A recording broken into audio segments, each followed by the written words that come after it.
மாதவரம் தொகுதிக்குட்பட்ட மாதவரம் ரவுண்டானா முதல் சோழவரம் டோல்கேட் வரை ஒரு எலிவேட்டட் பிரிட்ஜ் கட்டப்படும் என்று அதற்கான டிபிஆர் பணமெல்லாம் 1900 கோடி ஒதுக்கப்பட்டு தயார் நிலையில் இருக்கிறது.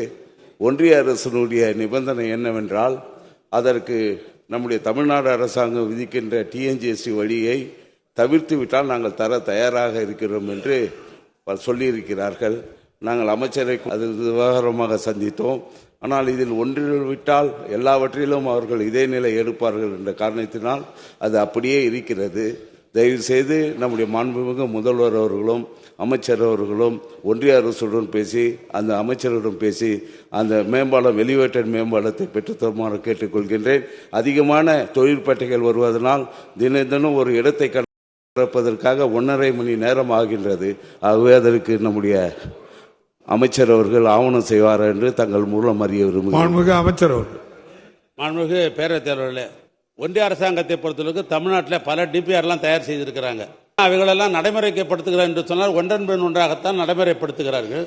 அதனால் நாங்களும் தொடர்ந்து கடிதங்கள் எழுதி கொண்டு தான் இருக்கிறோம். சுதர்சன் சொல்வதை நானும் அறிந்தவன் தான். எனவே அதற்கு முக்கியத்துவம் தந்து இந்த ஆண்டு மீண்டும் அதை வலியுறுத்தி இந்த ஆண்டிலே அது தொடங்கப்படுமா என்பதை அவரை கேட்டுதான் சொல்லணும். அதுக்கு வேண்டிய முயற்சி நாங்கள் எடுப்போம்.